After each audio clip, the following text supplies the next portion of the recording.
दल को किए दरकार तो मुझे जानी ए गंजाम जिले में आपण मैंने आम अति दयनीय अवस्था अच्छु गंजाम जिलार नेतृत्व क्या पाखे आ गंजाम जिलार कौन सी जगार आप देखिए गंजाम जिलार कौन सी नेता को गुरुत्व दि जाऊनी।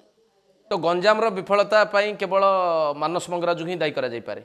सी तो दायी सी तो दायित्व थे जेहेतु आमर जदि गंजाम जिलार जड़े नेता को दायित्व दि जाता आम कथा ठीक से बुझी पारि था गंजाम जिला सी आज्ञा केतबेले आसती केतबेले क्या कथा हमें तो आम जापारूनु मो कथा कहला बेले जहाँ टिके जाना कथा मो बहुत आगु मोर समस्या कथा कहली जिते नॉमिनेशन दवा पूर्व भी जनई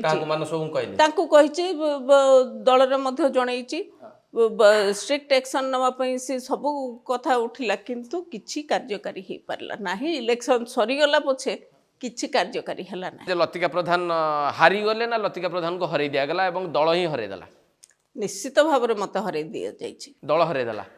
दलर जो मैंने दायित्व रे थिले मु तो मो दलर सभापति कथा कहबी नाही सी ताकर बहुत सुंदर भाव में सी ताकर व्यवस्था दायित्व देइथिले किंतु जो माने दायित्व रे थिले मत हरई छन तामाने आपण एई कथा स्वीकार करिवे जे जे प्रभारी भाव में दायित्व दल जहां को देइथिला मानस मंगराजु को सी चाहिए लतिका प्रधान हारी जातु हेई पारे तांकर चाहिथिबे सेथिपई किछि कले नै एवं जहार फल आपन गाजी भोगियो पड़ला।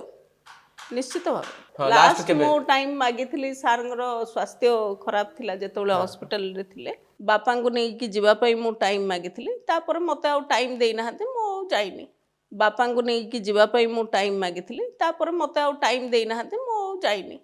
काहा को आपण सेतबेले समय मागिथिले आदित्य महापात्र को जे तांगर पीएस बुझुछंदी जे तांग अपॉइंटमेंट जे डील करछंदी मु तांको मागिथिली। समस्ते सेतबेले नवीन निवास आसंतु बोली नवीन बाबू कहूथिले जो मन तांको देखिबा को चाहउचंदी बोली से केमती जाइथिबे मु तो कहि परिबिनी मु तो टाइम मागिथिली मते देई नाहंदी माने आपन को मना कर देले नहीं मना करना पर जड़े भी कहते आउ से जनईबाटा है आज पर्यंत आसीनी माने आदित्य बाबू आपन को आज पर्यंत जड़े जड़े ना तेणु उत्तराधिकारी किए हम से निष्पत्तिटा किए नबा उचित किए जड़े कहीं नब आज्ञा संविधान रही से संविधान प्रकार विभिन्न कमिटी रही आम एग्जीक्यूटिव बॉडी काउंसिल ये सब कथा रही सबू प्रोसेस भितर गोटे आलोचना माध्यम हबार आवश्यकता रही जेतेबेले जेते पर्यंत नवीन बाबू दायित्व नहीं तेणु आम नेतृत्व रे चलीचु तो लोक भावुं जे निष्पत्तिटा नब किए नवीन उत्तराधिकारी हम किए नवापाई विभिन्न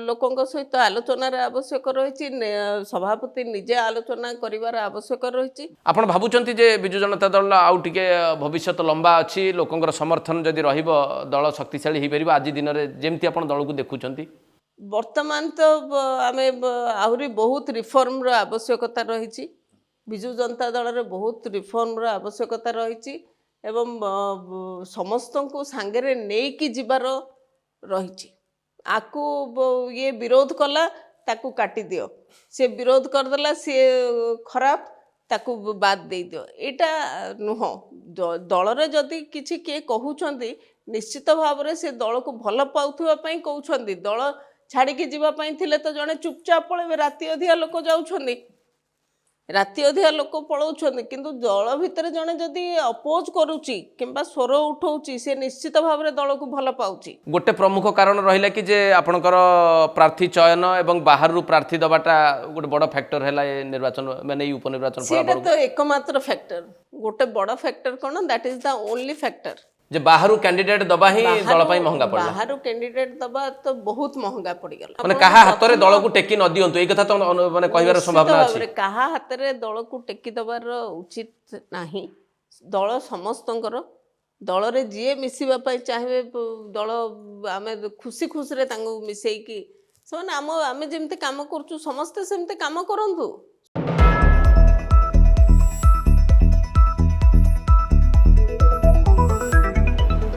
नमस्कार द इंटरव्यू आज आम भेटिबा बिजु जनता दल नेत्री तथा पूर्वतन विधायिका लतिका प्रधान को।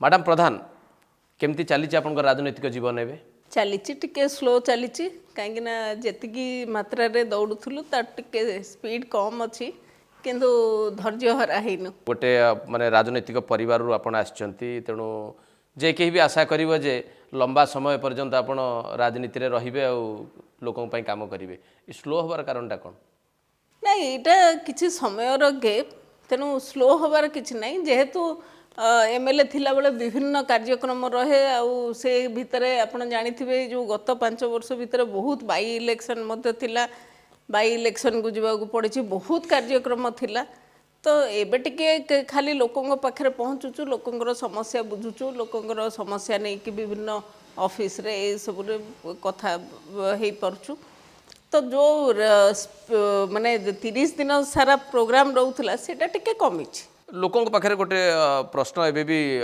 माने अबुझा होगी रही लोक मैंने बुझा चेष्टा कले भी तार सठिक उत्तर पाऊना से प्रश्नटा हूँ 2024 साधारण निर्वाचन में विजु जनता दल हारिबार प्रकृत कारण कौन कहीं बीजेडी हारीगला बीजेडी हारिबा पछरे सबुठारु बड़ कारण है आम काउंटर करि पारनु आमे जहाँ ऑफेंसिव हवा कथा आमे डिफेंसिव मध्य खेली पारलु भल से आमे संगठन को गुरुत्व देइथिलु लोकंक पाखरे लोकंकर काम करिवारे लोकंकु समय देइथिलु कोरोना ठू आरंभ करके आपण माने देखिथिबे विभिन्न कार्यक्रम आपण सोशल मीडिया रे देखिथिबे मीडिया भी देखंतु सबु समय रे आमे लोकंक पाखरे थिलु सेटा हमर गोटे ओवर कॉन्फिडेंस आउ दल भितरे इनर फाइट ये गोटे बहुत बड़ कारण रही दलर कौन एमती अंतर्द्वंद रहा जोटा लोक बुझीपारे बीजेडी को भोट देले देखो लोक अंतर्द्वंद भीतर को तो पशि नथिले किंतु जो करेंट अंडर करेंटी फ्लो है इलेक्शन भितर आमे जो ताकू प्रॉपर काउंटर करि पारलु नाही एवं आमर ही किछि क्षेत्र रे माने मो क्षेत्र रे तो मु कहबी मते जो माने दायित्व नहीं थिले गंजाम जिल्लार समस्त को मु जनईची कौन कौन समस्या है तल दिन में आसिक इलेक्शन पर हारिबा पर आसिक जनइली कौन कौन समस्या होता ता उपरे जो भली भाव में पैरेलल मीटिंग ठू आरंभ करके सब कथा होता एजेंट फॉर्म बीजेपी लोकों पाखे पहुँचला एभली कार्यक्रम है कि मु हारिबा पई दल हारिबार कारण एपर्यंत समीक्षा हेलानी कि खबर आपन पाखे अच्छी जे दल कहीं हारला से नहीं कि समीक्षा कराई दल भितर निर्दिष्ट भाव में किसी देखो आमर गंजाम जिला आलोचना होता गंजाम जिले में जिते आलोचना होता आम कहीलु कौन कौन कारण थिला जेहेतु आम गंजाम जिला गोटे बड़ जिला थिला आमर गंजाम जिलू नेतृत्व गंजाम जिला लोक नहीं बोधे भल होता किंतु गंजाम जिलार बाहर लोक नेतृत्व दे गंजाम जिला बुझापी जो दायित्व देले से माने ठीक भाव जिला कथा बुझी ना मुझे स्पष्ट भाव में लतिका प्रधान को पचारे जे गंजाम जिलार प्रभारी भाव में मानस मंगराज को पराप्स दायित्व दि जाइथिला तेणु ये गंजाम जिलार विफलता तांको दायी करा जाई पारे बा तांको आपण दायी करिवे निश्चित भाव में समस्ते दायी आ विशेष करके जितेबाला गोटे जिलार दायित्व नहीं जिलार समस्या जितेबाला आम शुणे कहीचु ताकू मध्य ठीक समय इलेक्शन समय आज्ञा मुझे एमएलए होती मु एमएलए होते नवीन पट्टनायक चीफ मिनिस्टर होते किंतु आमर से सबू को गुरुत्व दे पारे मो भाया समस्ते से सफर होती गंजाम जिला देखु एते परिश्रम आम करूँ मु केवल करनी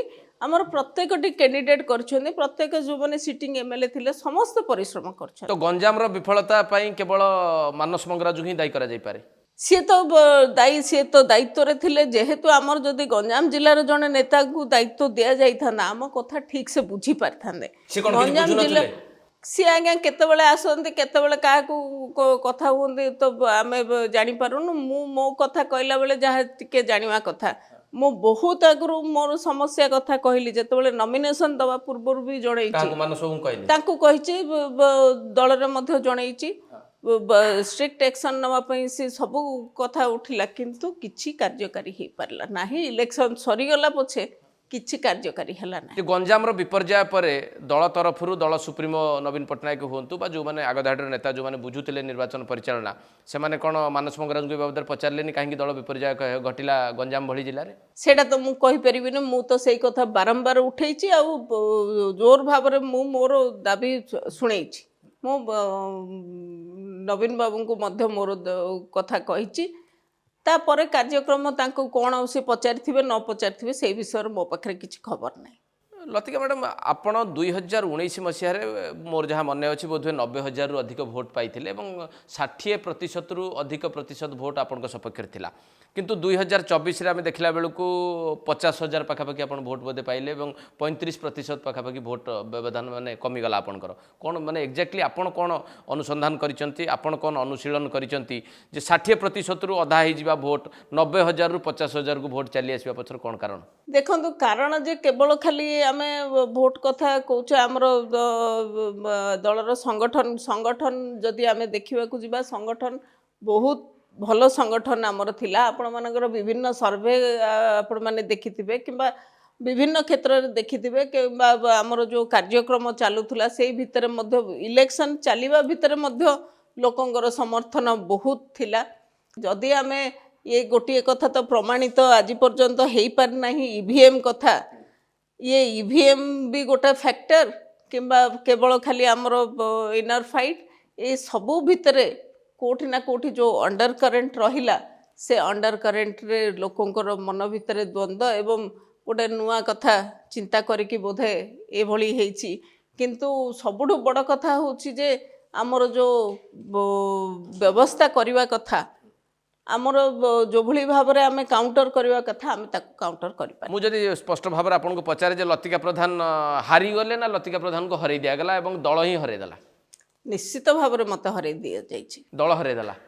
दलर जो मैंने दायित्व थे मु तो मो दलर सभापति कथा कहबी ना, सी ताकर बहुत सुंदर भाव में सी व्यवस्था दायित्व देते किंतु जो माने दायित्व रे थिले मत हरई छन। जदि मु आपको पचारे जे दलर दायित्व तो संभाळुतिले सेतेबेले भिके पांड्यान संभाळुतिले, बबी दास संभाळुतिले, मानस मंगराज संभाळुतिले, ई माने मिलित भाव में आपको हरई देले बोली कहले भूल हबो कि?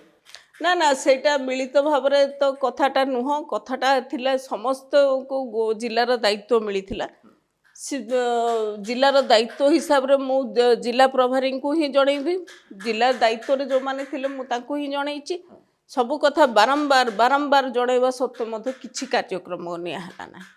तामाने आपण एई कथा स्वीकार करिवे जे जे प्रभारी भाव में दायित्व दल जहां को देइथिला मानस मंगराज को सीए चाहिए लतिका प्रधान हारि जांतु हेई थाई पारे तांकर चाहिथिबे सेथिपई किछि कले नै एवं जहार फल आपन आज भोगियो पड़ल। निश्चित निश्चित भाव आपण प्रभारी बाबद रे केबे नवीन पटनायक को बा अन्य काहा को जणैचंती कि जे इथि आपण हारले बोली?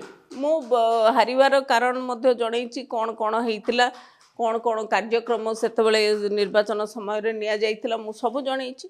आपन को विरुद्ध रे गोटे कन्स्पिरेसी हेइतिला बोली आपण जणैचंती? हां मु जणैची। किछि प्रतिश्रुति मिलला जे जो माने कन्स्पिरेसी करथिले तांको अगेंस्ट रे दल एक्शन नबो बोली ना आपण किछि कुआ गेलानी? मते किछि कुआ जाइनी आ एबे मध्य मु अपेक्षा रे अछि केबे जदी कहिबे माने आपण आशा बांधिकी अछंती जे जो माने आपण को विरुद्ध रे षडयंत्र करथिले प्रभारी को समेत तांको विरुद्ध रे केबे कार्यानुष्ठान हेई परिबो माने आपण को आशा अछि? निश्चित भाव एबे भी काहा ऊपर अछि? नवीन पटनायक ना माने भिके पांड्यान को ऊपर अछि?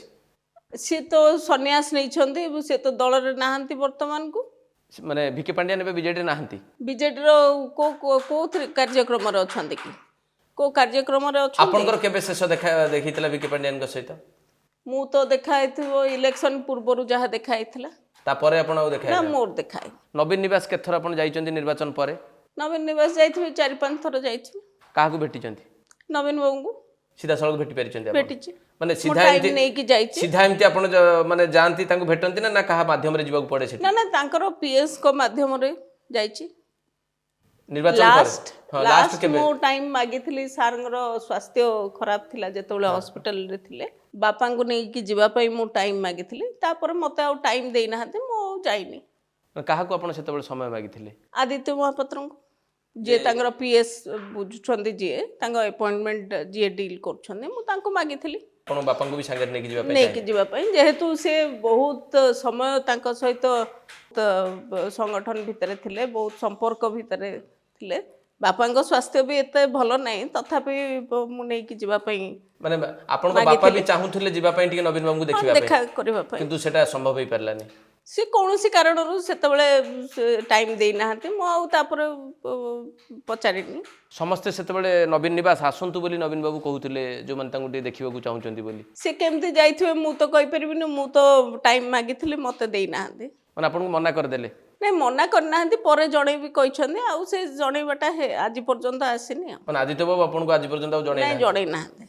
ତେଣୁ ଆପଣଙ୍କ ମନରେ ବି କୋଉଠି ଗୋଟେ କ୍ଷୋଭ ଥିବ ଯେ ଆପଣ ନିଜ ନେତାଙ୍କୁ ଟିକେ ଦେଖିପାରିଲେନି, ଯେଉଁ ସମୟରେ ଯାଇକି ତାଙ୍କୁ ଦେଖିବା କଥା ଆଟଲିଷ୍ଟ। ନାଇଁ ନାଇଁ ସେଇଥିରେ ଦେଖିବା ପାଇଁ ତ ମୁଁ ହସ୍ପିଟାଲ ବି ଯାଇଥିଲି, ହସ୍ପିଟାଲରେ ବି ଯାଇକି ଭେଟିକି ମାନେ ଦେଖା ତ ହେଇପାରିନଥିଲା, କିନ୍ତୁ ତାପରେ ଯିବା ପାଇଁ ଯେହେତୁ ମୁଁ ତ ଯେତେବେଳେ ଚାହିଁଲେ ଯାଇପାରିବି, କିନ୍ତୁ ବାପାଙ୍କୁ ନେଇକି ଯିବାଟା ଗୋଟେ ଡିଫିକଲ୍ଟ ଏଫଆଇଆର୍ସ ଥାଏ, ତେଣୁ ମୁଁ ଟିକେ ପ୍ରିପେୟାର କରିକି ତାଙ୍କୁ ନେବା ପାଇଁ, ଯେହେତୁ ସିଏ ବି ଚାଲିବା କଷ୍ଟକର ବାପା ବର୍ତ୍ତମାନ, ତେଣୁ ମୁଁ ତାଙ୍କୁ ଟିକେ ନେଇକି ଯିବା ପାଇଁ ଚାହୁଁଥିଲି। ଲତିକା ମ୍ୟାଡ଼ାମଙ୍କ ମନରେ ଟିକେ ନିଶ୍ଚିତ କଷ୍ଟ ହେଇଥିବ ଯେତେବେଳେ ଆପଣ ନିଜ ବାପାଙ୍କୁ ନେଇକି ଯାଉଥିଲେ ନବୀନ ବାବୁଙ୍କୁ ଟିକେ ଭେଟିବା ପାଇଁ, ବାପା ବି ତାଙ୍କୁ ଭେଟିଥାନ୍ତେ, ଦୁଇପଦ କଥା ହେଇଥାନ୍ତେ, ସେଥିରୁ ବଞ୍ଚିତ କରାଗଲା ଆପଣଙ୍କୁ। ସେଇଥିରେ ଭାବିବାର କିଛି ନାହିଁ, ସିଏ ଟାଇମ୍ ଦେଇପାରିଲେନି, ଠିକ୍ ଅଛି, ସେଥିରେ ଏତେ ଇଏ ହେବାର କିଛି କାରଣ ନାହିଁ। ଗୋଟେ ଓଲ୍ଡ ଏଜ୍ରେ ଗୋଟେ ଭଲ ଆସୋସିଏସନ୍ ଯେଉଁଟା ଥିଲା, ଓଲ୍ଡ ମେମୋରିଜକୁ ରିଭାଇଭ୍ କରିବା ପାଇଁ ମୁଁ ଗୋଟେ ଚିନ୍ତା କରୁଥିଲି, ହେଇପାରିନି, ଠିକ୍ ଅଛି। ନବୀନ ନିବାସକୁ କେତେ ଦିନ ହେଲାଣି ପାଖାପାଖି ଆପଣ ଆଉ ଯାଉନାହାନ୍ତି? ନାଇଁ ମୁଁ ଯାଇନି ଏବେ, ଅନ୍ୟାନ୍ୟ କାର୍ଯ୍ୟକ୍ରମ ଭିତରେ ରହିଯାଇକି ମୁଁ ଯାଇନି ଏବେ, 3 ମାସ ହେବ ଯାଇନଥିବି। ପାର୍ଟି କାର୍ଯ୍ୟାଳୟକୁ କେବେ ଯାଉଛନ୍ତି ନା ଯାଉନାହାନ୍ତି? ଯାଇଥାଉଛି ବେଳେବେଳେ, ମୁଁ ତ କେବେ ସବୁବେଳେ ଯାଏନି, ମୁଁ କେବେ ଏଇ ସବୁବେଳେ ଏଇ ଯୋଉ ଯାଏନି। ଏଇ ଯୋଉ ସାଂଗଠନିକ ବିସ୍ତାର ହେଲା, ସେଥିରେ ଆପଣଙ୍କୁ କ'ଣ କିଛି ଦାୟିତ୍ୱ ମିଳିଛି କି? ନାଇଁ ମୋତେ କୌଣସି ଦାୟିତ୍ୱ ନାହିଁ। ମାନେ ମାନେ ଦାୟିତ୍ୱ ନ ମିଳିବା ଏବଂ ଏଇ ଯେଉଁ ସାଂଗଠନିକ ବିସ୍ତାର ବାବଦରେ ଯଦି ମୁଁ ଟିକେ ଆପଣଙ୍କଠୁ ଜାଣିବାକୁ ଚାହେଁ, ଯେହେତୁ ଆପଣ ଜଣେ ପୂର୍ବତନ ବିଧାୟିକା ଥିଲେ, ସକ୍ରିୟ ନେତ୍ରୀ ଅଛନ୍ତି, କ'ଣ ପାଇଁ ଆପଣ ସଂଗଠନ ଭିତରେ ବି ସ୍ଥାନ ପାଇପାରିଲେନି? ସେଇଟା ହୁଏତ ତାଙ୍କ ପାଇଁ ଗୋଟେ ଥ୍ରେଟ୍ ହେଇଥାଇପାରେ। ଆଜିକା ଦିନରେ ଯେଉଁମାନେ ଅଛନ୍ତି, ଆଜିକା ଦିନରେ ଯେଉଁ ସୋ କଲ୍ଡ ମାନେ ଟ୍ରେଜେରୀ ବେଞ୍ଚରେ ବସିଛନ୍ତି, ସେମାନଙ୍କୁ ପାଇଁ ବୋଧେ ମୁଁ ଥ୍ରେଟ୍ ହେଇଥାଇପାରେ, ତେଣୁ ହୁଏତ ମୋତେ ନେଇନାହାନ୍ତି। କ'ଣ ମୋ ଉପରେ କ'ଣ ଅସୁବିଧା ଥିବ ମୁଁ କହିପାରିବିନି। ତ ନୂଆ ସାଂଗଠନିକ ବିସ୍ତାର ଯେତେବେଳେ ହେଲା, ସେତେବେଳେ ଲତିକା ପ୍ରଧାନଙ୍କୁ ସ୍ଥାନ ମିଳିଲା ନାହିଁ, ଏ ଖବର ପାଇବା ପରେ ଅନ୍ତତଃ ପକ୍ଷେ ଆପଣଙ୍କୁ ବି ଟିକେ ଖରାପ ଲାଗିଥିବ ଯେ କ'ଣ ଆପଣଙ୍କର ଏମିତି ଅଯୋଗ୍ୟପଣ ରହିଲା ଯେଉଁଥିପାଇଁ କି ସଂଗଠନ ଭିତରେ ଆପଣଙ୍କୁ ନିଆଗଲା ନାହିଁ? ଆଜ୍ଞା, ମୁଁ ସଂଗଠନ ଭିତରେ ନିଅନ୍ତୁ ନ ନିଅନ୍ତୁ, ମୁଁ ଲୋକଙ୍କ ପାଖରେ ଅଛି। ମୁଁ ଯେଉଁ ପରିବାରରୁ ଆସିଛି, ସେ ପରିବାର କେବେ ହେଲେ ଏଭଳି ଗୋଟେ ପଦବୀ ପାଇଁ କେବେ ଲାଳାୟିତ ନୁହେଁ। ମୋ ପରିବାର ସବୁବେଳେ ଲୋକଙ୍କ ସହିତ ରହିଛି, ଆଉ ସେଇ ଶିକ୍ଷା ଦୀକ୍ଷା ବି ମୁଁ ମୋର ବାପା ଦାଦାଙ୍କଠୁ ସମସ୍ତଙ୍କଠୁ ପାଇଛି, ଆଉ ସେଇଟା ହିଁ ମୋର ଗୋଟିଏ ମାତ୍ର ଲକ୍ଷ୍ୟ। ମୁଁ ଲୋକଙ୍କ ପାଖରେ ରହିବି, ଲୋକଙ୍କର ସେବା କରିବି। ଏବେ କିଛି କିଛି ଯୁବ ବିଧାୟକ ଯେଉଁମାନେ ଅଛନ୍ତି, ଆମେ ଦେଖୁଛୁ ସେମାନେ ବିଭିନ୍ନ ସମୟରେ କେଉଁଠି ବସିବା, କ'ଣ କରିବା, ମତାମତ ଦେବା, ସେମାନେ କହୁଛନ୍ତି ଯେ ସେମାନେ ଟିକେ କ'ଣ ଠେସା ଅନୁଭବ କରୁଛନ୍ତି, ଦଳ ତାଙ୍କୁ ଲୋଡ଼ୁନି, এই ପ୍ରକାର ଅନୁଭବ ଆପଣଙ୍କୁ ବି ଅଛି ବୋଧେ? ଦଳକୁ କିଏ ଦରକାର ତ ମୁଁ ତ ଜାଣିନି। ଏବେ ଗଞ୍ଜାମ ଜିଲ୍ଲାରେ ଆପଣମାନେ ଆମେ ଅତି ଦୟନୀୟ ଅବସ୍ଥାରେ ଅଛୁ। ଗଞ୍ଜାମ ଜିଲ୍ଲାର ନେତୃତ୍ୱ କାହା ପାଖରେ, ଆଉ ଗଞ୍ଜାମ ଜିଲ୍ଲାର କୌଣସି ଜାଗାରେ ଆପଣ ଦେଖିବେ ଗଞ୍ଜାମ ଜିଲ୍ଲାର କୌଣସି ନେତାଙ୍କୁ ଗୁରୁତ୍ୱ ଦିଆଯାଉନି।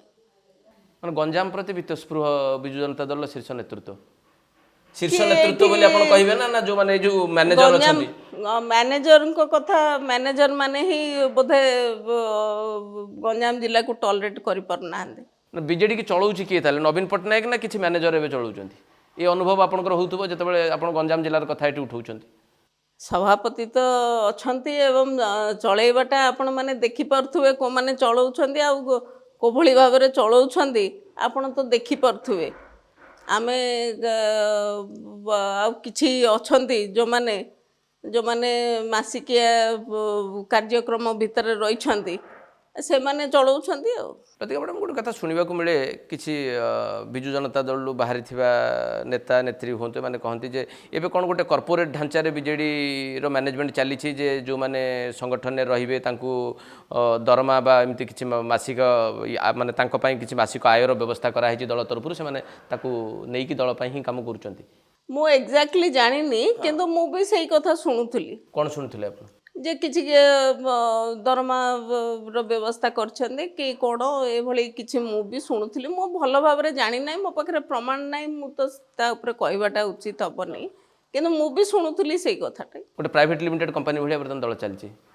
ହଁ, ସେଠି ଯେଉଁମାନେ ଅଛନ୍ତି ବୋଧେ ସେଇଟା ଚାଲିଥିବ କି କ'ଣ। ଯେ ନବୀନ ପଟ୍ଟନାୟକ ଆଉ କିଛି ବୁଝୁନାହାନ୍ତି ଏଇ ପ୍ରକାର ଗୋଟେ ଧାରଣା ଲୋକଙ୍କ ଭିତରେ ତିଆରି ହେଇଗଲାଣି ୟାକୁ ଆପଣ ସ୍ୱୀକାର କରିବେ ନା? ନା ନା ନବୀନ ପଟ୍ଟନାୟକ ବୁଝୁଛନ୍ତି କଥାବାର୍ତ୍ତା ସେ ଭେଟୁଛନ୍ତି ମଧ୍ୟ ତେଣୁ ବୁଝୁନାହାନ୍ତି କହିବାଟା ତ ଉଚିତ ହବନି। କିନ୍ତୁ ସିଏ ସମସ୍ତଙ୍କୁ ଭେଟୁନାହାନ୍ତି ଏଇ କଥାଟାକୁ ଆପଣ ସ୍ୱୀକାର କରିବେ? ନିଶ୍ଚିତ ଭାବରେ ସମସ୍ତଙ୍କୁ ସେ ତାଙ୍କୁ ଭେଟୁନାହାନ୍ତି। ଯୋଉମାନଙ୍କୁ ଭେଟେଇ ଦିଆଯାଉଛି ସେମାନେ ହିଁ ଭେଟୁଥିବେ। 2024 ପୂର୍ବରୁ ନବୀନ ବାବୁଙ୍କୁ ଭେଟିବାର ପ୍ରକ୍ରିୟାଟା କ'ଣ ଥିଲା ଏବେ ପ୍ରକ୍ରିୟାଟା କ'ଣ ହେଇଯାଇଛି? ଦେଖନ୍ତୁ ଆଜ୍ଞା 2024 ପୂର୍ବରୁ ମୁଁ କହିବିନି ମୁଁ 2008ରେ ଯେତେବେଳେ ବିଜେଡ଼ିରେ ଆମେ ମିଶିଲୁ ତା ପୂର୍ବରୁ ବି ଆପଣଙ୍କର ମନେ ଥିବ 1997ରେ ଯେତେବେଳେ ନବୀନ ବାବୁ ବିଜୁ ବାବୁଙ୍କ ଦେହାନ୍ତ ପରେ ଆସିଲେ ସେତେବେଳେ ଏଲାଏନ୍ସ ନଥିଲା କିନ୍ତୁ କମ୍ୟୁନିଷ୍ଟ ପାର୍ଟି ସ୍ୱତଃପ୍ରବୃତ୍ତ ଭାବେ ସମର୍ଥନ ଦେଉଥିଲା ଏବଂ ନବୀନ ବାବୁଙ୍କର ପ୍ରଥମ କ୍ୟାମ୍ପେନିଂ ମୋର ମନେ ଅଛି ମୁଁ ସେତେବେଳେ ଶେରଗଡ଼ ବ୍ଲକର ଚେୟାରମ୍ୟାନ୍ ବାପା ତାଙ୍କୁ ନେଇକରି ସାନଖେମୁଣ୍ଡି ଶେରଗଡ଼ ଅଞ୍ଚଳରେ ପ୍ରଥମ କ୍ୟାମ୍ପେନ୍ ସେ କରାଇଥିଲେ। ସେତେବେଳେଠୁ ତାଙ୍କ ସହିତ ଯଦିଓ ପାର୍ଟି ମତ ପାର୍ଥକ୍ୟ ଥିଲେ ମଧ୍ୟ ବ୍ୟକ୍ତିଗତ ସମ୍ପର୍କ ହିସାବରେ ବି ବହୁତ ଭଲ ସମ୍ପର୍କ। ତାପରେ ଆମେ ଯେତେବେଳେ ବିଜୁ ଜନତା ଦଳରେ ବି ମିଶିଲୁ ବିଭିନ୍ନ କାମ ପାଇଁ ଯାଉ ସେ ବହୁତ ସମୟ ବହୁତ ଖୁସିରେ କଥା ହୁଅନ୍ତି ଆଉ ସେ ତ ମୋତେ ସବୁବେଳେ ଝିଅ ହିଁ ଡାକନ୍ତି। ମୋ ନାଁଟା ବୋଧେ ଲତିକା ପ୍ରଧାନ ସେ କେବେ କହିନାହାନ୍ତି। ମୁଁ ଯେତେ ଥର କଥା ହେଇଛି ଝିଅ ଝିଅ ନିତ୍ୟାନନ୍ଦ ବାବୁ's ଡଟର ଏଇ କଥାଟେ କହନ୍ତି କିମ୍ବା ଝୁଅ କହିବେ। ତ ସେଇ ପରିବର୍ତ୍ତନ ଆସ୍ତେ ଆସ୍ତେ କାର୍ଯ୍ୟ ବ୍ୟସ୍ତତା ଏବଂ ତାଙ୍କର ବୟସ ଏସବୁ ଭିତରେ ଆଉ ସେ ଭେଟିବାଟା କଷ୍ଟକର କିନ୍ତୁ ଆସ୍ତେ ଆସ୍ତେ ତାଙ୍କୁ ଏପରି କରାଗଲା ଯେ ତାଙ୍କୁ ଭେଟେଇ ଦିଆଗଲା। ଏବେ ଯେଉଁ ଲୋକମାନେ ଭେଟିବେ ସେଇଟା କ୍ୟାଟେଗୋରାଇଜ୍ ହେଇଯାଇଛି ଯାହା ସ୍କ୍ରିନିଂ ହେଇକି ଯିବ ସେଇମାନେ ହିଁ ବୋଧେ ଭେଟି ପାରୁଥିବେ। ଯେ ସେଇ ସ୍କ୍ରିନିଂଟା ସେତେବେଳେ କିଏ କରୁଥିଲା ଆଉ ଏବେ କିଏ କରୁଛନ୍ତି? ସେତେବେଳେ ତ ସମସ୍ତେ ଆମେ ଟାଇମ୍ ମାଗୁଥିଲୁ ଯାଉଥିଲୁ ଭେଟୁଥିଲୁ। ଯେ କାହାଠୁ ଟାଇମ୍ଟା ମାଗୁଥିଲେ? ଯିଏ ସେତେବେଳେ ଅଫିସ୍ ତାଙ୍କର ଯିଏ ସବୁବେଳେ ଆଜ୍ଞା ତାଙ୍କୁ ଭେଟିବା ପାଇଁ ହେଲେ କାହାକୁ ଫୋନ୍ଟେ କରିକି ଭେଟିବା ମାନେ ସେଇ ପାଇଁ ବ୍ୟକ୍ତି କିଏ କାହାକୁ ଆପଣଙ୍କୁ ଫୋନ୍ଟା କରିବାକୁ ପଡୁଥିଲା? ଯେତେବେଳେ ଯିଏ ଟାଇମ୍ରେ ରହୁଥିଲେ ସେତେବେଳେ ଆମେ କରୁଥିଲୁ। ମାନେ ଶୁଣା କୁହାଯାଏ ଯେ ସମସ୍ତେ ଭିକେ ପାଣ୍ଡିଆନଙ୍କ ସହିତ ସିଧା କଥା ହେଲା ପରେ ଭେଟେଇ ଦେଉଥିଲେ ସିଏ? ନାଇଁ ସେମିତି ତ ମୁଁ କେବେ ଆଜି ପର୍ଯ୍ୟନ୍ତ ଯାଇନି। ମୁଁ କେବେ ଯାଇନି ଏଇଦର ମୁଁ ଫୋନ୍ କରେ ଇଏ ତାଙ୍କର ଷ୍ଟେନୋ ଯିଏ ଇଏ ହୁଅନ୍ତି ମୋର ରବି ସେଠି ଜଣେ କିଏ ଥିଲେ ସେତେବେଳେ ତାଙ୍କ ସହିତ ବି ଲୋକ କଥା ହୁଅନ୍ତି ଭେଟି ହୁଅନ୍ତି? ସେତେବେଳେ ଯିଏ ସବୁ ଦାୟିତ୍ୱରେ ଅଫିସ୍ ଦାୟିତ୍ୱରେ ଯେଉଁମାନେ ଜଣେ ଚିଫ୍ ମିନିଷ୍ଟରଙ୍କର ଅଫିସ୍ ଦାୟିତ୍ୱରେ ଯିଏ ବି ସେମାନେ ଭେଟେଇ ଦିଅନ୍ତି? ଭେଟେଇ ଦିଅନ୍ତି ସେଟା ମୁଁ କେବେ ସେମିତି ଟାଇମ୍ ମାଗିନି। କିନ୍ତୁ ସେଇଟା ବନ୍ଦ କେତେବେଳେ ହେଇଗଲା? ସେଇ ଯେଉଁ ଭେଟେଇବା ଯେଉଁ ପ୍ରକ୍ରିୟାଟା ଚାଲିଥିଲା ସେଇଟା କେବେ ବନ୍ଦ ହେଇଗଲା? ବନ୍ଦ ତ ଏବେ ବି ହେଇନି। ଏବେ ବି ସିଏ ଯାହାକୁ ଚାହୁଁଛନ୍ତି ଭେଟଉଛନ୍ତି। ନାଇଁ ଯୋଉଟା ଆପଣ ଗୋଟେ କହିଲେ ଯେ ସ୍କ୍ରିନିଂ କରୁଛି ସେ ସ୍କ୍ରିନିଂ କରୁଥିବା ବ୍ୟକ୍ତି ଏବେ ବି ସ୍କ୍ରିନିଂ ଚାଲିନି କି? ଏବେ ବି ଯାହାକୁ ଚାହିଁବେ ତାକୁ ଭେଟଉଛନ୍ତି ଆଉ ଯାହାକୁ ଚାହିଁବେନି ତାକୁ ଭେଟଉନାହାନ୍ତି। ଏବେ ସ୍କ୍ରିନିଂ ପ୍ରକ୍ରିୟାଟା କିଏ କରୁଛି ବୋଲି କିଛି ଖବର ଏବେ ମୋ ପାଖରେ ତ କିଛି ଖବର ନାହିଁ କାହିଁକି ମୁଁ ତଳ ଦିନରେ ଯେତିକି ଖାଲି ଗୋଟେ ମେସେଜ ମାଧ୍ୟମରେ ମୁଁ ମାଗିଥିଲି ଟାଇମ୍ ସେତେବେଳେ ସେଟା କାହାକୁ ମାଗିଥିଲେ ଆପଣ? ଆଦିତ୍ୟ ମହାପାତ୍ରଙ୍କୁ ମାଗିଥିଲି। ଆଚ୍ଛା ସିଏ ଆପଏଣ୍ଟମେଣ୍ଟ ତା ପୂର୍ବରୁ ମୁଁ ଯେତେ ଥର ଯାଇଛି ଇଲେକ୍ସନ ପରେ ତାଙ୍କୁ ହିଁ ଟାଇମ୍ ମାଗିଛି ଯାଇଛି ସେ ଦିଅନ୍ତି ସେତେବେଳେ ସମୟ। କିନ୍ତୁ ଏଇ ଯୋଉଟା ଆପଣ ଦେଖା କରିବାକୁ ଚାହୁଁଥିଲେ ବାପାଙ୍କୁ ନେଇକି ସେଇଟା ସେ ମନା ସେ କରିଦେଲେ? ତାପରେ ମନା କରିନାହାନ୍ତି ମୋତେ ପରେ କେତେବେଳେ ଜଣେଇବି କହିଥିଲେ ଆଉ ଜଣେଇଲେ? ଆଉ ଜଣେଇ ନାହାନ୍ତି। ମୁଁ ମଧ୍ୟ ପଚାରିନି ସେ ଯେତେବେଳେ କେଉଁଠି ବ୍ୟସ୍ତତା ଭିତରେ ଥିବ ସାର୍ଙ୍କର ସୁବିଧା ହେଇପାରିଥିବ ନ ହେଇପାରିଥିବ। ବିଜେଡିର ପରାଜୟର ସମସ୍ତ ଶ୍ରେୟ ଦିଆଗଲା ବିଭିନ୍ନ ଜାତୀୟ ସ୍ତରର ଗଣମାଧ୍ୟମ ବି ଦେଲେ ଯେ ଭିକେ ପାଣ୍ଡିଆନ ଏବଂ ତାଙ୍କ ଟିମ୍ ଯେଉଁମାନେ ପରିଚାଳନା କରୁଥିଲେ ସେମାନଙ୍କ ପାଇଁ ବିଜେଡି ହାରିଲା। ଏଥିରେ ଜଣେ ଯୁବ ନେତ୍ରୀ ହିସାବରେ ଆପଣ ଏକମତ ହେବେ ନା ନାହିଁ? ଦେଖନ୍ତୁ ଏଇ ଗୋଟିଏ କଥାରେ ସମସ୍ତେ ଟିମ୍କୁ ସମସ୍ତେ ଗୋଟିଏ କଥାକୁ ଗୁରୁତ୍ୱ ଦିଅନ୍ତି ଯେ ଜଣକ ପାଇଁ ଆମେ ହାରିଲୁ। ସବୁଠାରୁ ମସ୍ତ ବଡ଼ ଭୁଲ ହେଉଛି ଦେଖନ୍ତୁ ଯଦି ଆମେ ଗୋଟେ ପରିବାରଟେ ମଧ୍ୟ ବିଭିନ୍ନ ଲୋକଙ୍କର ମତ ବିନା ଚାଲିପାରିବ ନାହିଁ। ଗୋଟେ ଏତେ ବଡ଼ ପାର୍ଟି ଜଣେ ଲୋକ ଡେସିସନ୍ ନେବା ସେଇଟା ଗୋଟେ ବହୁତ ବଡ଼ ବୁମେରାଙ୍ଗ। ସେଇଟା ବୁମେରାଙ୍ଗ ହେଇଛି। ସେଇଥିପାଇଁ ଆମେ ମଧ୍ୟ ପ୍ରତ୍ୟେକଟି ବିଜୁ ଜନତା ଦଳର କର୍ମୀ ନେତା ସମସ୍ତେ ଦାୟୀ। ଆମେ କେବେ ଅବଜେକ୍ସନ୍ କରିନୁ। ଆମେ ସେଥିପାଇଁ କେବେ ଅବଜେକ୍ସନ୍ କରିନୁ। ଆଜି ଜଣଙ୍କ ଉପରକୁ ବ୍ଲେମ୍ ଆମେ ଥୋପିବା ସେଟା ପାଇଁ ଉଚିତ ମୁଁ ସେଇଟା ମୋର ପର୍ସନାଲ ଓପିନିଅନ୍। ମୁଁ ସେଇଟା ଅବଜେକ୍ସନ୍ ନ କରିବାର କାରଣ କ'ଣ? ଆପଣଙ୍କର ଭୟ ଥିଲା ଯେ ମୋ ରାଜନୈତିକ କ୍ୟାରିୟର ଫିନିଶ୍ ହେଇଯିବ ନା ଆଉ କିଛି ଥିଲା? ସେତେବେଳେ ସିଷ୍ଟମ୍ ସେଭଳି ଚାଲିଥିଲା ଯେହେତୁ ଦାୟିତ୍ୱ ସେ ନେଉଥିଲେ କିନ୍ତୁ ସେ ସମୟ ଭିତରେ ସବୁ ପ୍ରୋସେସ୍ ଏଭଳି ଭାବରେ ଗଲା ଆମେ ପାଟି ଖୋଲି ନାହୁଁ। ମାନେ ଏଇ ପ୍ରକାର ଗୋଟେ ଭୟ ଥିଲା ଯେ ଯିଏ ମୁହଁ ଖୋଲିବ ତାକୁ ଦଳରୁ ବାହାର ସିଏ କରିଦିଆଯିବ। ଭୟ କୁହନ୍ତୁ କିମ୍ବା ଭକ୍ତି କୁହନ୍ତୁ କି ଯାହା ବି ହଉଛି ହଉ ଆମେ ସେ ସମୟରେ କେବେ ଅବଜେକ୍ସନ୍ ତେଣୁ ଭୟ ଏବଂ ଭକ୍ତି ଆପଣଙ୍କୁ ବାଧ୍ୟ କରିଥିଲା ମୁହଁ ନ ଖୋଲିବା ପାଇଁ, ଏଇଟାକୁ ଆପଣ ସ୍ୱୀକାର କରିବେ। ନିଶ୍ଚିତ ଭାବରେ ଆମେ ତ କରିନୁ ନା। ଏଇ ଯେଉଁ ଭୟ ଏବଂ ଭକ୍ତି ଯେଉଁ ଦୁଇଟା ଶବ୍ଦ ଆପଣ କହିଲେ, ଏ ଦୁଇଟା ନବୀନ ପଟ୍ଟନାୟକଙ୍କ ପ୍ରତି ଭୟ ଭକ୍ତି ନା ପାଣ୍ଡିଆନଙ୍କ ପ୍ରତି ଭୟ ଭକ୍ତି ଯୋଗୁଁ ସମସ୍ତେ ନୀରବ ରହୁଥିଲେ? ଦେଖନ୍ତୁ ଭୟ ଭକ୍ତି ଯେତେବେଳେ ସେଇ ସମୟ ଭିତରେ ପ୍ରୋସେସ୍ ଭିତରେ ଯିଏ ଆସିଥିଲେ ସେ ପ୍ରୋସେସ୍ ଭିତରେ ଯାହା ସବୁ ଲୋକଙ୍କ ସହିତ ଆଲୋଚନା ରହୁଥିଲା, ତେଣୁ ଯେଉଁମାନେ ହ୍ୟାଣ୍ଡେଲ୍ କରୁଥିଲେ ଆମେ ନିଶ୍ଚିତ ଭାବରେ ନବୀନ ପଟ୍ଟନାୟକଙ୍କୁ ତ ରିଗାର୍ଡସଟା ଦେଉଥିଲୁ, ତାଙ୍କର ନିଷ୍ପତ୍ତିଟାକୁ ରିଗାର୍ଡ ଦେଇକି କରୁଛୁ। ତେଣୁ ସିଏ ଯେଉଁ ପ୍ରୋସେସ୍ ଭିତରେ ଯିବା ପାଇଁ କହିଲେ ଆମେ ସେ ପ୍ରୋସେସ୍ ଭିତରେ ଚାଲିଥିଲୁ। କିନ୍ତୁ ଏଇଠି ଆଜି ଭୁଲ ହେଇଗଲା ପରେ ଗୋଟେ ଜାଗାରେ ଖାଲି ବ୍ଲେମ୍ କରିବାଟା ମୋର ବ୍ୟକ୍ତିଗତ ମତ। ଏଇଟା ମୁଁ କାହାକୁ ଫେଭର କରିବା ପାଇଁ କହେନି କି କିଛି ନାହିଁ, କିନ୍ତୁ ଏଇଟା ଯେହେତୁ ଆମେ କେହି ସେତେବେଳେ କହିନୁ, ଆଜି ଆମେ ଲିଡରସିପ୍ କଥା କହୁଛୁ, ସେତେବେଳେ କୁଆଡ଼େ ଯାଇଥିଲୁ? ଯେଉଁମାନେ ଆଜି ବିଜୁ ଜନତା ଦଳର ଉତ୍ତରାଧିକାରୀ କିଏ ହେବା ଉଚିତ ବୋଲି କହୁଛନ୍ତି, କିଛି ବରିଷ୍ଠ ନେତା ସାମ୍ନାକୁ ଆସି କହୁଛନ୍ତି ବିଜୁ ଜନତା ଦଳର ଉତ୍ତରାଧିକାରୀ ଭାବରେ ପାଣ୍ଡିଆନ ଦମ୍ପତିଙ୍କ ବଦଳରେ କୌଣସି ବରିଷ୍ଠ ନେତାଙ୍କୁ ନିଆଯାଉ, ଦଳ ନିଷ୍ପତ୍ତି ନେଉ, ୟାକୁ ଆପଣ ସମର୍ଥନ କରିବେ ନା ନାହିଁ? ଦେଖନ୍ତୁ ବିଜୁ ଜନତା ଦଳ ହେଉଛି ଲୋକଙ୍କର ଦଳ, ଲୋକଙ୍କର ଦଳ, ଲୋକଙ୍କର ବଳ। ବିଜୁ ଜନତା ଦଳ ତିଆରି ହେଇଥିଲା ଯେତେବେଳେ ତାର ଫାଉଣ୍ଡର ମେମ୍ବର ମାନେ ଅଛନ୍ତି, ଆଜି ସଭାପତି ଆମର ସେ ନିଜେ ଅଛନ୍ତି, ନିଜେ ସବୁ କଥା କରୁଛନ୍ତି। ଏବଂ ତା ସହିତ ବିଜୁ ଜନତା ଦଳର ଯେଉଁ ସମ୍ବିଧାନ ରହିଛି, ବିଜୁ ଜନତା ଦଳ ସହିତ ବହୁତ ବର୍ଷ ଭିତରେ ଲୋକ ସବୁ ଯୋଡ଼ି ହେଇ ସମସ୍ତଙ୍କର ପ୍ରତିଟି ବ୍ୟକ୍ତିର ଅବଦାନ ରହିଛି, ପ୍ରତିଟି ବ୍ୟକ୍ତିର ପ୍ରତିଟି ନେତାର ଅବଦାନ ରହିଛି। 24 ବର୍ଷ ଶାସନ କରିବା ଗୋଟେ ଛୋଟିଆ କଥା ନୁହଁ। ସେ 24 ବର୍ଷ ଶାସନ ଭିତରେ ବିଜୁ ଜନତା ଦଳର ନେତାଙ୍କ ପ୍ରତି ଏବଂ ବିଜୁ ଜନତା ଦଳର କର୍ମୀଙ୍କ ପ୍ରତି ଯେଉଁମାନେ ଯୋଡ଼ି ହେଇ ଗଲେ, ସମସ୍ତଙ୍କ ପ୍ରତି ଲୋକଙ୍କର ଆଶା ବିଶ୍ୱାସ ଭରସା ଆଜି ମଧ୍ୟ ଅତୁଟ ରହିଛି। ଆପଣ ଦେଖିବେ ତେଣୁ ଉତ୍ତରାଧିକାରୀ କିଏ ହେବ ସେ ନିଷ୍ପତ୍ତିଟା କିଏ ନେବା ଉଚିତ? କିଏ ଜଣେ କାହିଁକି ନେବ ଆଜ୍ଞା? ସମ୍ବିଧାନ ରହିଛି, ସେ ସମ୍ବିଧାନ ପ୍ରକାରେ ବିଭିନ୍ନ କମିଟି ରହିଛି, ଆମର ଏକ୍ଜିକ୍ୟୁଟିଭ ବଡି କାଉନସିଲ, ଏ ସବୁ କଥା ରହିଛି। ସବୁ ପ୍ରୋସେସ୍ ଭିତରେ ଗୋଟେ ଆଲୋଚନା ମାଧ୍ୟମରେ ହେବାର ଆବଶ୍ୟକତା ରହିଛି। ଯେତେ ପର୍ଯ୍ୟନ୍ତ ନବୀନ ବାବୁ ଦାୟିତ୍ୱ ନେଇଛନ୍ତି, ତେଣୁ ଆମେ ତାଙ୍କ ନେତୃତ୍ୱରେ ଚାଲିଛୁ। ତାଙ୍କର ଅସହାୟତା, ତାଙ୍କର ଅସମର୍ଥତା ଧୀରେ ଧୀରେ ଲୋକ ବାରି ହେଉଛି, ଲୋକ ବୁଝୁଛନ୍ତି। ତେଣୁ ଲୋକଙ୍କ ଭିତରେ ବି ଏ ପ୍ରଶ୍ନ ରହିଛି ଯେ ବିଜେଡ଼ିର ପରବର୍ତ୍ତୀ ନେତୃତ୍ୱ କିଏ ନେବ? ଏତେ ବଡ଼ ଦଳ, ମାନେ ଗୋଟେ ଧନୀ ଆଞ୍ଚଳିକ ରାଜନୈତିକ ଦଳ, ଲମ୍ବା ସମୟ କ୍ଷମତାରେ ରହିଲା, ଏପର୍ଯ୍ୟନ୍ତ ମଧ୍ୟ ଜନସମର୍ଥନ ବିଜେଡ଼ି ପଛରେ ଅଛି। ତେଣୁ ଲୋକ ଭାବୁଛନ୍ତି ଯେ ଏଇ ନିଷ୍ପତ୍ତିଟା ନେବ କିଏ, ନବୀନଙ୍କର ଉତ୍ତରାଧିକାରୀ ହେବ କିଏ?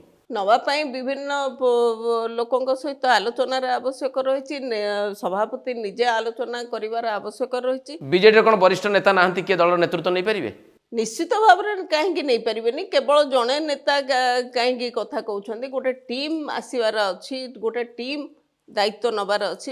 ପ୍ରତ୍ୟେକ ଟିମ୍କୁ ଦେଖନ୍ତୁ, ବିଜୁ ବାବୁ ଲିଡର ତିଆରି କରିଥିଲେ, ନବୀନ ବାବୁ 24 ବର୍ଷ ଶାସନରେ ସେମାନେ ସହଯୋଗ ହେଲେ। ଆଜିକା ଦିନରେ ନବୀନ ବାବୁ ଯଦି ଏବେ ବି ଲିଡରମାନଙ୍କୁ ତିଆରି କରିବେ, ଆଗାମୀ 100 ବର୍ଷ କଥା ଯେଉଁଟା କହିଥିଲେ, ନିଶ୍ଚିତ ଭାବରେ ସେଇଟା ସଫଳ ହେଇପାରିବ। ବେଳେବେଳେ ଗଣମାଧ୍ୟମରେ ଆଲୋଚନା ହେଉଛି ଯେ ଯେହେତୁ ନବୀନ ବାବୁଙ୍କର ସେବା ପାଣ୍ଡିଆନ ଦମ୍ପତି କରୁଛନ୍ତି, ନବୀନ ବାବୁ ଚାହିଁଲେ ତାଙ୍କୁ ଡାଇରେକ୍ଟ ଦଳକୁ ଟେକି ଦେଇପାରିବେ, ସେ ନିଷ୍ପତ୍ତିଟା ଗ୍ରହଣ ହେବ କି? ମୁଁ ଆପଣଙ୍କୁ ପ୍ରଥମରୁ କହିଲି ଯେ ଇଏ ହେଉଛି ଲୋକଙ୍କର ଦଳ, ଲୋକଙ୍କର ବିଶ୍ୱାସ ଭାଜନ ହେବା ହେଉଛି ଆମର ପ୍ରଥମ କର୍ତ୍ତବ୍ୟ। ଯେହେତୁ ଆମେ ଲୋକଙ୍କୁ ନେଇକିରି କାର୍ଯ୍ୟକ୍ରମ କରୁଛେ ଏବଂ ବିଜୁ ଜନତା ଦଳ ପ୍ରତି ଲୋକଙ୍କର ଯେଉଁ ଅହେତୁକ ଅନୁକମ୍ପା ଆଉ ବିଶ୍ୱାସ, ଦୃଢ଼ ବିଶ୍ୱାସ ରହିଛି, ଭୋଟ ମାଧ୍ୟମରେ ଆମେ ଦେଖିବେ ଆପଣ ପରସେଣ୍ଟେଜ ମଧ୍ୟ ଆମେ ଭଲ ପାଇଛୁ। ସେଇ କ୍ଷେତ୍ରରେ ବିଜୁ ଜନତା ଦଳ କେବଳ କାହା ହାତକୁ ଟେକି ଦିଆଯିବା ଦୁର୍ଭାଗ୍ୟଜନକ ହେବ। ମାନେ ଦଳ ପାଇଁ ସେଟା ଭଲ ହେବ ନାହିଁ? ଦଳ ପାଇଁ ଭଲ ହେବ ନାହିଁ। ଦଳର ସବୁ ଲୋକଙ୍କ ଦଳରେ ଆସିକି କାମ କରିବାରେ କାହାର ଅସୁବିଧା ନାହିଁ। ଦଳରେ ଗ୍ରାସ ରୁଟ୍ରେ ଆସିକି କାମ କରିବାରେ କାହାର ଅସୁବିଧା ନାହିଁ। এই কথাটাকে ମୁଁ ବୁଝିବି এইଭଳି କି ଯେ ଯେଉଁ ଚର୍ଚ୍ଚା ହେଉଛି ଯେ ସୁଜାତା କାର୍ତ୍ତିକେୟନ ଦଳକୁ ଆସିବେ ଏବଂ ସିଧାସଳଖ ଭାବରେ ଗୋଟେ ବଡ଼ ଦାୟିତ୍ୱ ନେବେ ତାକୁ ଲକ୍ଷ୍ୟ କରିକି ଆପଣ କହୁଛନ୍ତି କି? ନାଇଁ ମୋର ମୁଁ ତ ଜାଣିନି ସିଏ ଆସିବେ କି ନ ଆସିବେ, ସିଏ ତ ଯେତେବେଳେ ଦଳରେ ନାହାନ୍ତି ତାଙ୍କ ପାଇଁ ମୋ ଦଳ ତରଫରୁ କାହିଁକି ଆଲୋଚନା କରିବି? ଯଦି ସେ ଆସିବେ ସେ ଜଣେ କର୍ମୀ ଭଳିଆ କାମ କରିପାରିବେ, କାମ କରିବାରେ କଣ କୌଣସି ଅସୁବିଧା ଅସୁବିଧା ଅଛି? ନାହିଁ କର୍ମୀ ହେଇକି କାମ କରିବେ। ଦଳରେ ବହୁତ ଜଣ ମିଶିଛନ୍ତି, ସିଏ ବି ଜଣେ ମିଶିଲେ କାମ କରିବାରେ ଅସୁବିଧା କୋଉଠି ଅଛି? କିନ୍ତୁ ନେତୃତ୍ୱ କିଏ ନେବ ସେଟା ଦଳ ସ୍ଥିର କରିବା ଦରକାର, ଦଳର ନେତାମାନେ ସ୍ଥିର କରିବା ଦରକାର। ନିଶ୍ଚିତ ଭାବରେ ବିଜୁ ଜନତା ଦଳ ଲୋକଙ୍କର ବିଶ୍ୱାସକୁ ଆଖି ଆଗରେ ରଖିକି କାର୍ଯ୍ୟ କରିବା ଦରକାର। ଆପଣ ଭାବୁଛନ୍ତି ଯେ ବିଜୁ ଜନତା ଦଳ ଆଉ ଟିକେ ଭବିଷ୍ୟତ ଲମ୍ବା ଅଛି, ଲୋକଙ୍କର ସମର୍ଥନ ଯଦି ରହିବ ଦଳ ଶକ୍ତିଶାଳୀ ହେଇପାରିବ ଆଜି ଦିନରେ ଯେମିତି ଆପଣ ଦଳକୁ ଦେଖୁଛନ୍ତି? ବର୍ତ୍ତମାନ ତ ଆମେ ଆହୁରି ବହୁତ ରିଫର୍ମର ଆବଶ୍ୟକତା ରହିଛି। ବିଜୁ ଜନତା ଦଳରେ ବହୁତ ରିଫର୍ମର ଆବଶ୍ୟକତା ରହିଛି ଏବଂ ସମସ୍ତଙ୍କୁ ସାଙ୍ଗରେ ନେଇକି ଯିବାର ରହିଛି। ଆକୁ ଇଏ ବିରୋଧ କଲା ତାକୁ କାଟିଦିଅ, ସେ ବିରୋଧ କରିଦେଲା ସିଏ ଖରାପ ତାକୁ ବାଦ ଦେଇଦିଅ, ଏଇଟା ନୁହଁ।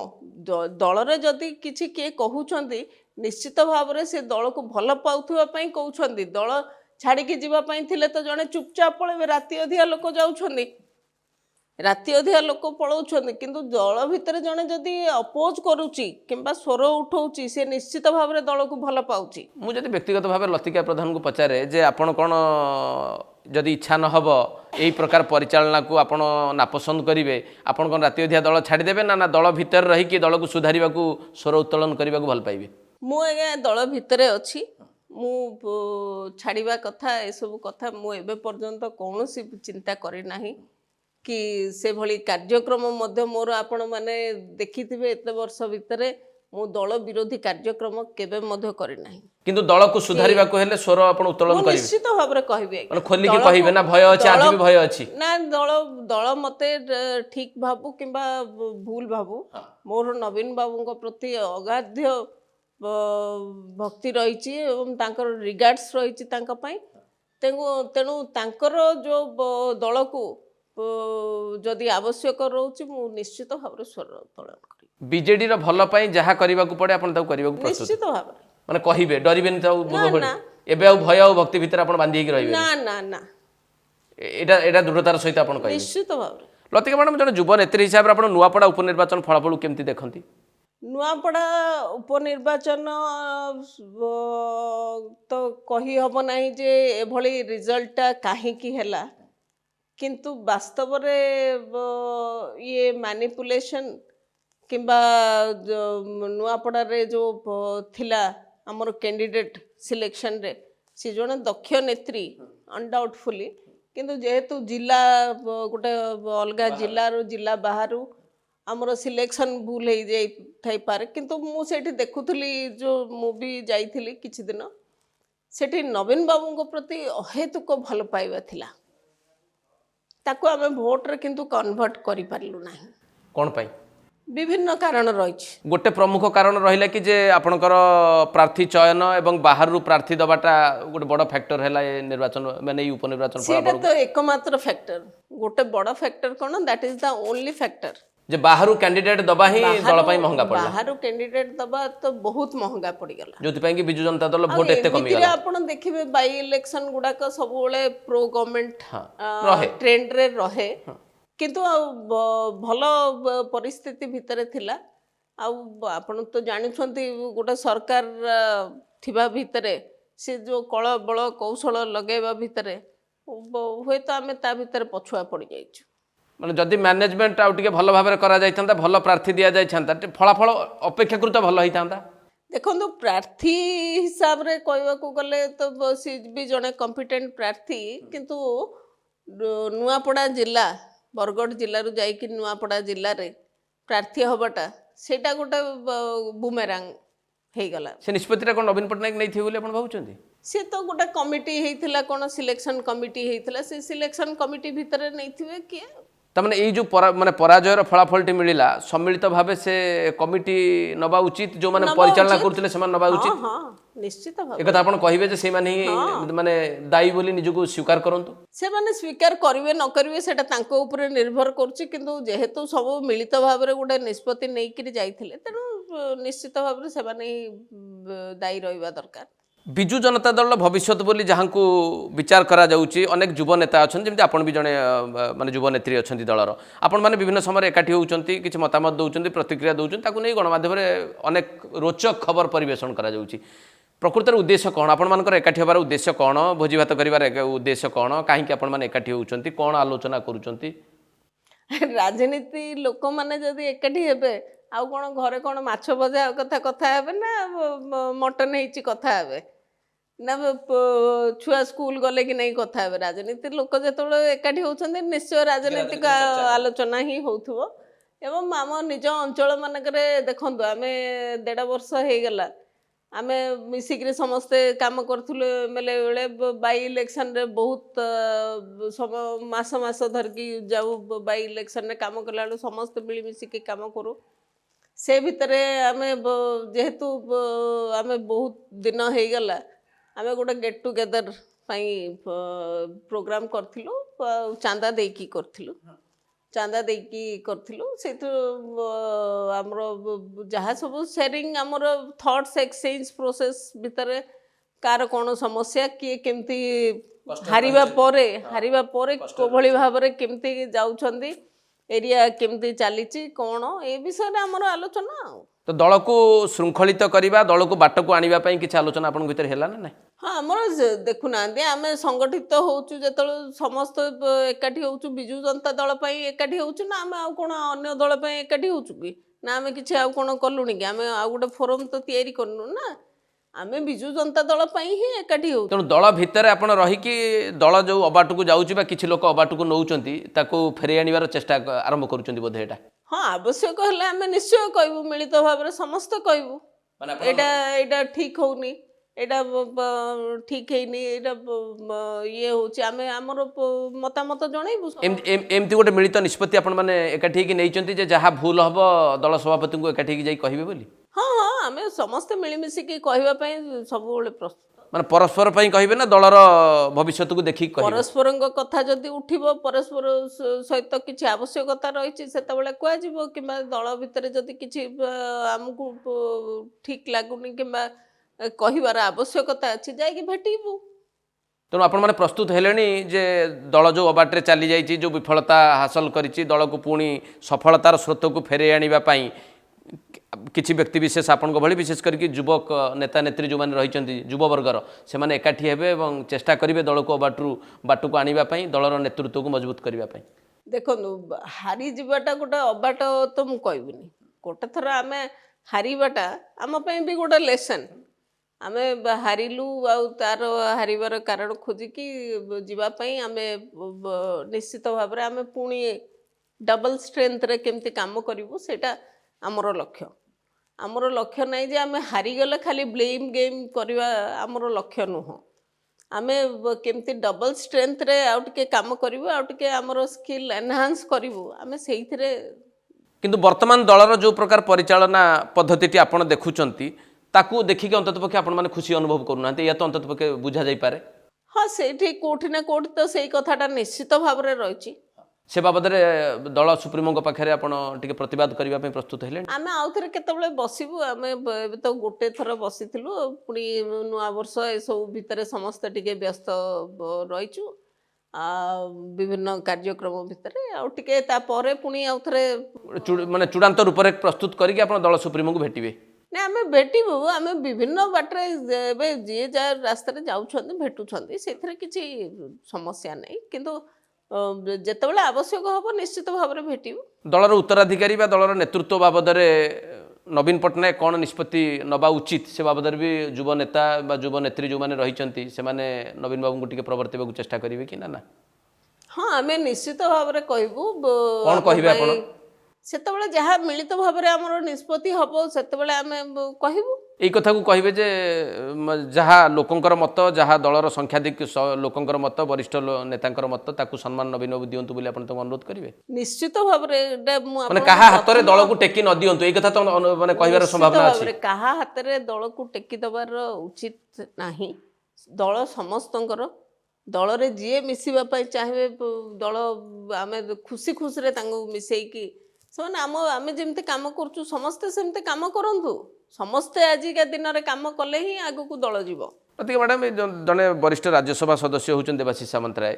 सी बेले बेले किसी मत मंतव्य दौरान धरतु अरुण साहू सी किसी कथा कहते रणेन्द्र प्रताप स्वयं आउ जड़े वरिष्ठ नेता सी भी केतबेले किसी कथा कहते प्रकृत में से उद्देश्य दल को मजबूत करवा ना आपको प्रथम मु कहली दल विषय जदि किए कहते कि कहार मतामत दौरान से दल को खराब कहना दल को खराब सी कहना कि दल छाड़ी चली जावाई कहना दल दल जदि छाड़ी चली जावार अच्छी तो चुपचाप बसीगले भी दल छाड़ा संगे सामान दल भितर जदि सी निजर स्वरटी को उत्तोलन कर तार अर्थ सी चाहूँगी दल में किसी रिफॉर्मेशन हो दल में किसी रिफॉर्मेशन हो आउरी समस्त को सामिल करा जाऊ समस्त को गुरुत्व दि जाऊ तेणु से कहूबा कथाटा को अंतत पक्षे आपण भी समर्थन करुँच निश्चित भाव से आपण मैंने देखुं से कौन दल छाड़ देकी पड़े ना दल विरोधी कार्यक्रम किसी कर तो से जब आगू किसी भल निष्पत्ति नियंती दल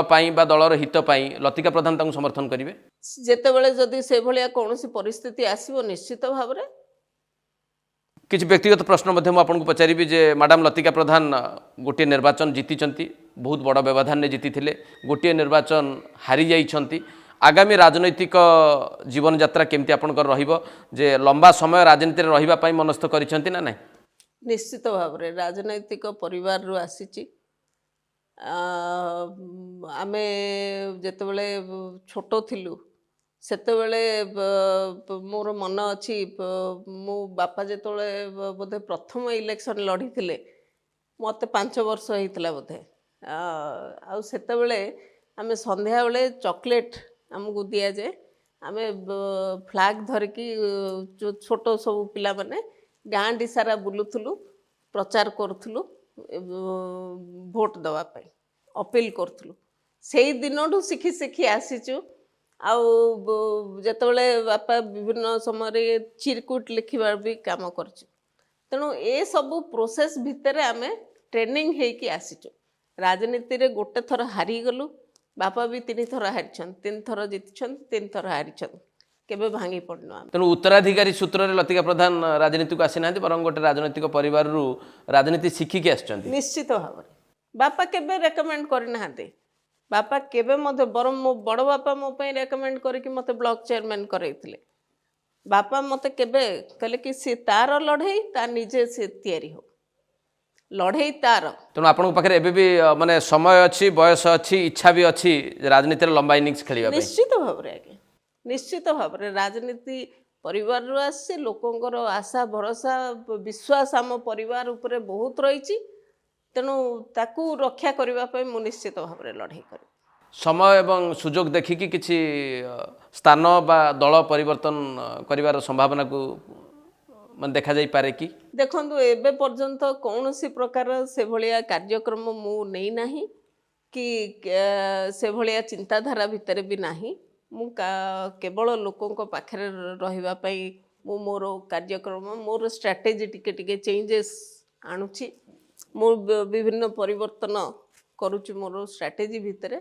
तो टिके मु स्लोली चली मोर जेहेतु टिके स्ट्रेटेजी रे चेंजेस आणु तेणु समय देखिकी लोकों मतामत देखिकी जहाँ किसी निर्णय अपन नेबे लोकों पाखरे पहुँचिके लोकों को नहीं कि आगे आमे लोकों को बिना तो आमे नुह ना किंतु आवश्यक पड़े किसी नुआ निर्णय भी नहीं पारती निर्णय विभिन्न क्षेत्र में तो समय कथा ये समय पूर्वर कहीं आलोचना करवा मत आपण कौन ये गोटे इंटरव्यू रे शेष करदे कि पुणी तो आउ थे आपण को कथा सुजोगटा थिबार अछि धन्यवाद मैडम लतिका प्रधान आम सहित लंबा समय धरिक आलोचना करिथिबारु आमे भी ये आशा एवं अपेक्षा रखू आपणकर जहाँ इच्छा रही लंबा समय राजनैतिक इनिंग्स रे रहिबा पई ता भी आपण निजे से इच्छा पोषण करंतु ताकू भी सफल करंतु।